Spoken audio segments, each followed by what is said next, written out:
হা করে যে শ্বাস নিবে কোন কোন আপনি যেটা বলেন গলা টানে, তাই না? আবার যদি কম হয়ে যায় তাহলে কি হবে? যে বাচ্চাগুলো একসাথে দলা বেঁধে যাবে, একটা আরেকটার সাথে দলা বেঁধে যাবে, একটা আরেকটার উপরে উঠবে, বাচ্চাগুলো মারা যেতে পারে, তাই না? এই জন্য তাপমাত্রা কম দেওয়া যাবে না, আবার বেশি দেওয়া যাবে না। তার বেশি দিলে কি হবে? সে হাঁপাবে, তার পানির পিপাসা বেশি করবে, সে বেশি বেশি পানি খাবে, বেশি বেশি পায়খানা করবে, বেশি বেশি পায়খানা করলে একটা দ্রুত ভিজে যাবে।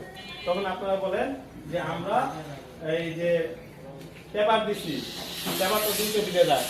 আপনারা কেন করে জানতে চাই আপনাদের কাছ থেকে যে ব্রয়লার কালার বা সোনালী এই বাচ্চাগুলোকে পালার জন্য প্রাথমিক অবস্থায় বা প্রথম সপ্তাহে আদর্শ তাপমাত্রা কত দিতে হবে আমাদেরকে? জানা আছে থাকতে পারে?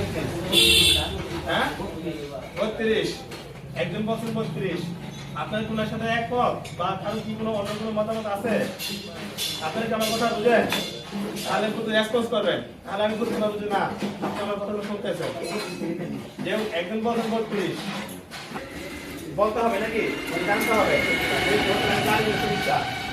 তাহলে এই শরীর তাপমাত্রা হচ্ছে, যদি আমি সেন্টিগ্রেড তাপমাত্রা বলি সেন্টিগ্রেড স্কেলে, সেটা হবে 35 ডিগ্রি সেলসিয়াস। উনি বলছেন 1 ডিগ্রি বাড়ায় বলছেন 1 ডিগ্রি সেলসিয়াস তাপমাত্রা বা 95 ডিগ্রি ফারেনহাইট। এই তাপমাত্রা কি করতে হবে? নিশ্চিত করতে হবে। যদি আমি এই তাপমাত্রা দেই কমও না বেশিও না, তাহলে কি হবে? আপনার মুরগিগুলো বাচ্চাগুলা সমানভাবে চারিদিকে ছড়িয়ে ছিটে থাকবে। সে ঠিক মতো খাদ্য খাবে, ঠিক মতো পানি খাবে, ঠিক মতো সে হাঁটাচলা করবে এবং বাচ্চাগুলা ফুরফুরা থাকবে, চনমনা থাকবে। আমাকে যে এমন কিছু অ্যান্টিবায়োটিক খাওয়াতে হবে বা অ্যান্টিবায়োটিকের মতো কাজ করে, অ্যান্টিবায়োটিক নয়, এমন কিছু মেডিসিন আমাদেরকে সেবন করাইতে হবে, যার ফলে কি হবে? যে মুরগির বাচ্চার যে